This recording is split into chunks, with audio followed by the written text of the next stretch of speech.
Morning. Eknath Shinde Amit शहाच्या भेटीला गेले होते, नाराजी व्यक्त केली. 45 मिनिटं चर्चा झाली आणि त्यात एकूणच काय चाललंय महाराष्ट्रात हे एकनाथ शिंदेने अमित शहांना सांगितलेलं आहे. सगळ्या घटनाक्रम सांगितलं. कसं वाटतंय सगळं? हे देशाच्या गृहमंत्र्यांना घटनाक्रम सांगणे म्हणजे हा विनोद आहे असं माझं मत आहे. देशाच्या गृहमंत्र्यांना देशात कुठे टाचणी पडली तरी ती इंटिमेशन त्यांच्या कानावर असते. त्यामुळे महाराष्ट्रात काय घडलं हे सांगत बसणं किंवा सांगितलं असणं याला काही अर्थ नाही. एक आणि दुसरी गोष्ट, माननीय उद्धवजी ठाकरे साहेब वारंवार सांगत असतात की भारतीय जनता पार्टी आपल्या अलाय पक्षांना कशा पद्धतीनं संपविण्याचं काम करते. ज्या अर्थी सगळे मंत्रिमंडळावर बहिष्कार टाकतात, त्या अर्थी मुख्यमंत्री दाद देत नाही, त्याच अर्थी त्यांना देशाच्या गृहमंत्र्यांना भेटावं लागतं. मला असं वाटतं देशाच्या गृहमंत्र्यांना भेटल्यानंतर देशाच्या गृहमंत्र्यांनी सुद्धा भारतीय जनता पार्टीच्या अध्यक्षांना काही सूचना केल्या, तिथल्या म्हणजे राष्ट्रीय, असं माहिती आहे. पुढे काय झालं एक माहिती येईल काही तासात 2 तासात सगळे. त्याच्यात इंटरेस्टिंग असं आहे की भाजपचे प्रदेशाध्यक्ष रवींद्र चव्हाण यांच्या विरोधात गंभीर आरोप असे आहेत की चव्हाण हे शिवसेनेच्या माजी नगरसेवकांना पैसे देऊन फोडत आहे, त्यामुळे महायुतीतलं वातावरण कलुषित होत आहे आणि ते जाणीवपूर्वक करत आहे भाजप प्रदेशाध्यक्ष, असं शिंदेंनी सांगितलं. शिंदेंनी काय केलेलं आहे? 50 खोके अख्ख्या महाराष्ट्राला, काय देशाला, जगाला माहिती आहे. तुम्ही काय केलेलं आहे? आणि तुम्हीची जी संघटना आता अशा पद्धतीनं फोडाफोडीवरच अवलंबून आहे. कोणाला 10 कोटी, कोणाला 5 कोटी, कोणाला 2 कोटीचे काम, कोणाला 5 कोटीचे काम, हे तर तुमच्या संघटनेचा पाया आहे. आणि मला असं वाटतं जी संघटना अशा पायावर उभी, ती संघटना तशाच पद्धतीनं उत्तर देऊन संपवण्याचं काम भारतीय जनता पार्टी करत आहे. आणि त्याच्यात काही फार वावगं असं आम्हाला तरी वाटत नाही. त्यातला एक इंटरेस्टिंग मुद्दा असा होता की शिवसेना प्रमुख बाळासाहेब ठाकरे स्मारकाच्या अध्यक्षपदी राज्य सरकारनं उद्धव ठाकरे यांची अध्यक्षपदी नियुक्ती केली, ही त्यांची पोचवृत्ती होती आणि हे सुद्धा त्यांनी मांडले. मला नाही वाटत, कारण याच्यात योग्य पद्धतीनं शिवसेना प्रमुखाचा स्मारकाचा पहिला टप्पा झालेला आहे. दुसऱ्या टप्प्याचं काम सुरू होणार आहे. त्याच्यासाठी उद्धवजी ठाकरे साहेबच अध्यक्ष नेमलेले आहेत. परंतु मधल्या काळामध्ये उद्धवजी ठाकरे साहेब मुख्यमंत्री असल्यामुळं त्यांनी ते सोडलेलं होतं आणि पुन्हा एकदा त्यांना रिएस्टेट केलेलं आहे. खरं तर हे मागच्या 1-1.5 वर्षांना पेंडिंग आहे हे सगळे विषय. त्याच्यामुळं शिवसेना प्रमुखाच्या स्मारकाचं काम रखडलेलं आहे. आपल्याला माहिती नसेल, पहिला टप्पा जरी झाला तरी अजून बरंच काम बाकी आहे. आता उद्धवजी त्या स्मारकाचं पुन्हा एकदा रिएस्टेट केल्यामुळं त्या कामाला गती येईल. परंतु ते स्मारक पूर्णपणे असं अनेक आहे ना. आता यशवंतराव चव्हाण स्मारक, त्याचे कोण अध्यक्ष? शरद पवार साहेब आहे, बरोबर. असं नाही होऊ शकत ना. शिवसेना प्रमुखाचं स्मारक हे उद्धवजींशिवाय कोण चांगलं बनवू शकतं? त्याच्यामुळं शिंदेना व्हायचं. शिंदेना तर मग गावातल्या आता ठाणे महापालिकेचं महापौर व्हावं वाटेल, मग त्याला काय अर्थ आहे? अमित शहाचं 2 लाईनचं एक वाक्य करणाऱ्या पक्षासोबत जाणार नाही असं म्हणाले. हे बाबा, काँग्रेसला काय ठरवायचं हा काँग्रेसचा अधिकार आहे.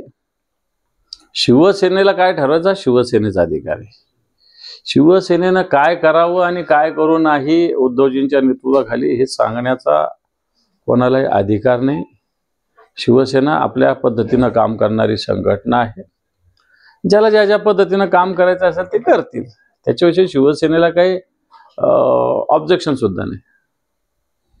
बीड जिल्ह्यात एक घोटाळा उघडकीस आलेला आहे. धुळे सोलापूर महामार्गाच्या मोबदल्यात गैरव्यवहार झाल्याचा अर्थ समोर येतोय आणि काही अधिकाऱ्यांवर कारवाई झाली. अधिकाऱ्यांनी बनावट आदेश काढण्यात आला होता. खरं तर याच्या आणखी अनेक इन्क्वायरी चालू आहे. आपल्याकडे सुद्धा मागच्या काळात इथं संभाजीनगरात कोणत्या तरी अधिकाऱ्यांनी 102-103 कोटी रुपये काहीतरी काढल्याची घटना घडली होती. आता जसं बीड हे धुळे सोलापूर मार्गामध्ये समृद्धी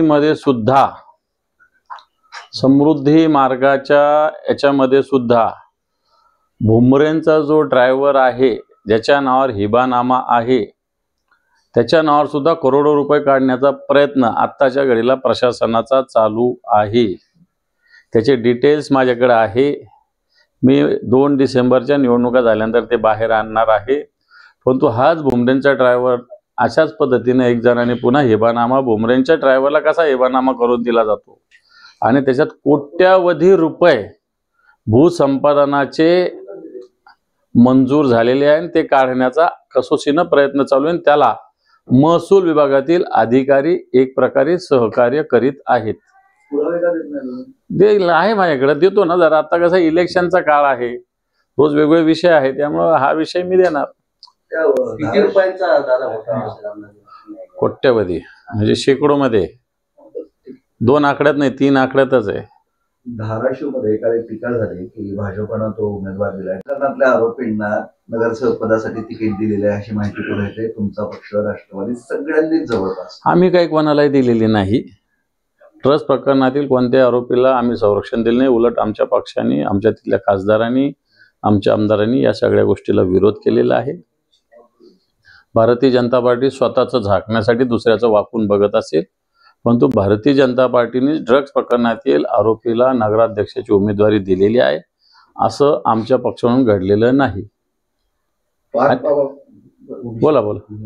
पार्थ पवारवर गुन्हा दाखल व्हावा आणि अजितदादांनी राजीनामा द्यावा अशी मागणी अंजली लमानी यांनी केली. तसेच सीडीआर काढावा अशी मागणी त्यांनी केली. बिलकुल. त्याच्यामध्ये ज्या पद्धतीनं चालू आहे, तुम्हीच सांगा की ही जमीन, सरकारी जमीन विकता कशी येते?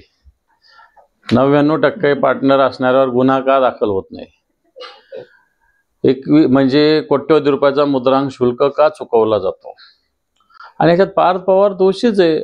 आणि अजित दादा सांगतात, अजित दादा तिथेच एका ठिकाणी एक मोठा भूखंड आहे, तिथं बसणं उठणं आहे अजितदादांचं.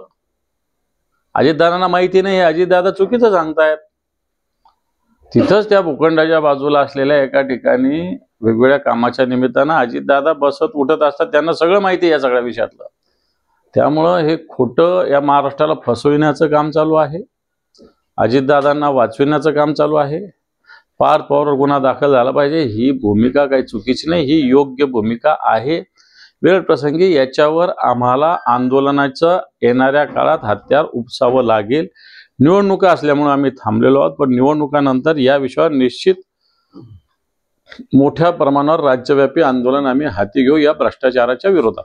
एकनाथ शिंदेने आता एक आदेश दिला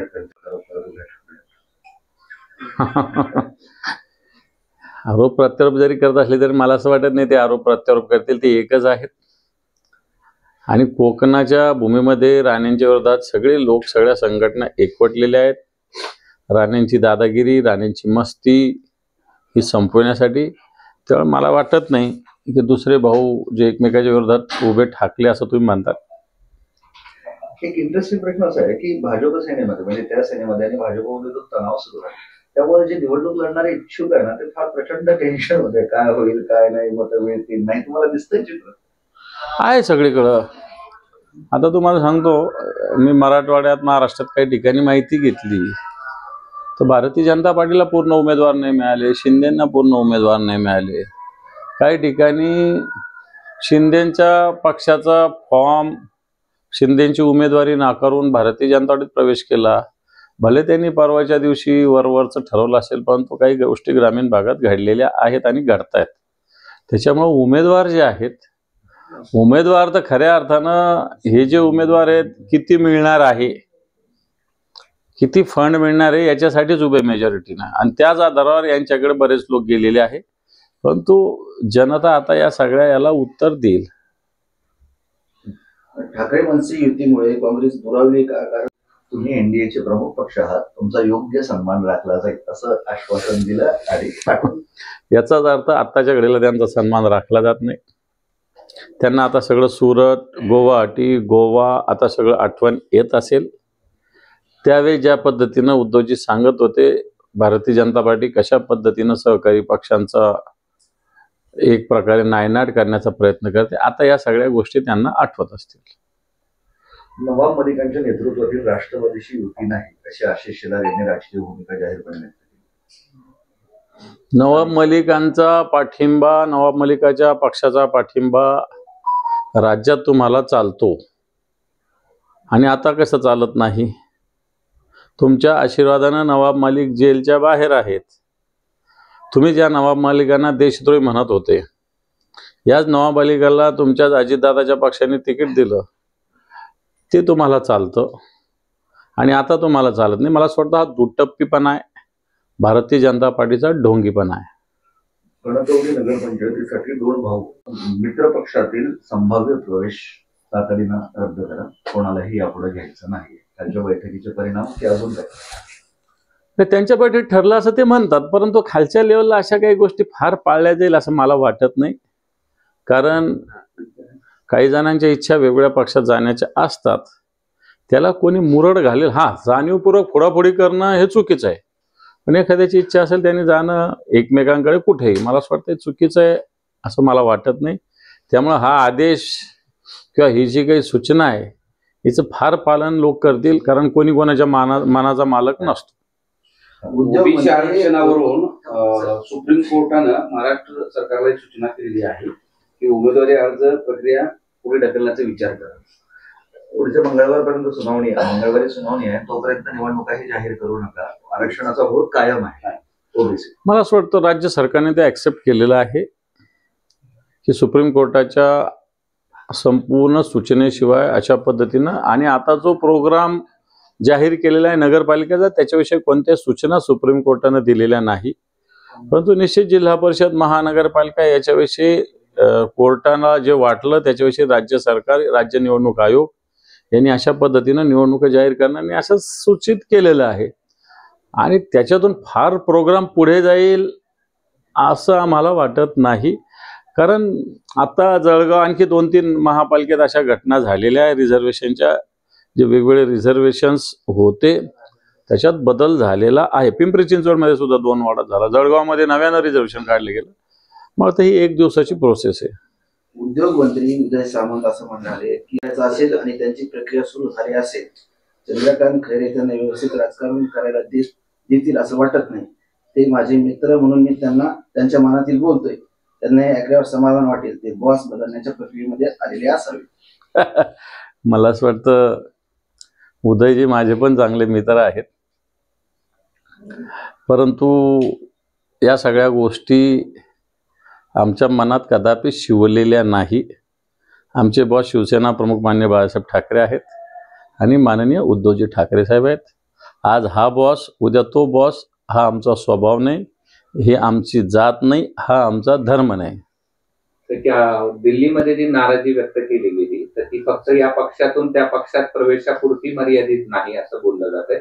उद्धव ठाकरेंची जी नियुक्ती बाळासाहेबांच्या स्मारकाच्या अध्यक्षपदी केली त्यावरनं पण झाली असं बोललं जातं.